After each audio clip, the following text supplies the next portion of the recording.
పరమశివుడికి సొంత ఊరు. తమిళనాడులో రామేశ్వరం నుండి 75 కిలోమీటర్ల దూరంలో తిరు ఉత్తర కొసమాంగై అనే ఊరు ఉంది. మనందరికీ సొంత ఊరు ఉన్నట్టే పరమేశ్వరుడికి సొంత ఊరు ఉంది. శివాలయం మొట్టమొదట వెలిసిన ప్రాంతం ఇదే. 3000 సంవత్సరాలకు పూర్వమే ఈ శివాలయం నిర్మించారు.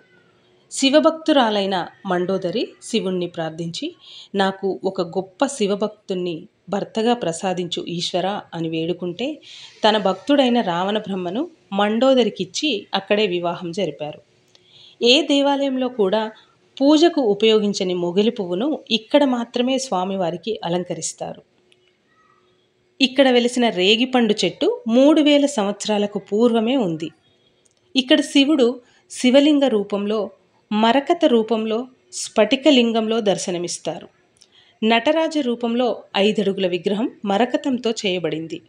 ఇది అత్యంత విశిష్టమైంది.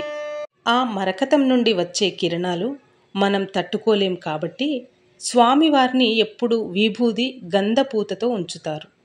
కేవలం ఆరుద్ర నక్షత్రం రోజు మాత్రమే నిజరూప దర్శనం ఉంటుంది. అలాగే ప్రతిరోజు మధ్యాహ్నం 12 గంటలకు స్వామివారి స్ఫటికలింగానికి అభిషేకం చేసి తరువాత లాకర్లో భద్రపరుస్తారు. 20 ఎకరాల సువిశాల ప్రాంగణంలో అత్యంత ప్రాచీనమైన ఈ శివాలయ దర్శనం మన పూర్వజన్మ సుకృతం. ఈ ఆలయానికి సమీపంలో అమ్మవారు వారాహి రూపంలో వెలిశారు. భక్తులు పసుపు కొమ్ములను ఆ ప్రాంగణంలోనే నూరి ముద్ద చేసి అమ్మవారికి నైవేద్యంగా సమర్పిస్తారు. ఇలాంటి ఎన్నో విశేషాలతో కూడిన తిరు ఉత్తర కొసమాంగై ఆలయం గురించి మన తెలుగు రాష్ట్రాల ప్రజలకు పెద్దగా తెలీదు. మీరెప్పుడైనా రామేశ్వరం యాత్రకెళ్తే తప్పక ఈ దేవాలయం దర్శనం చేసుకోండి.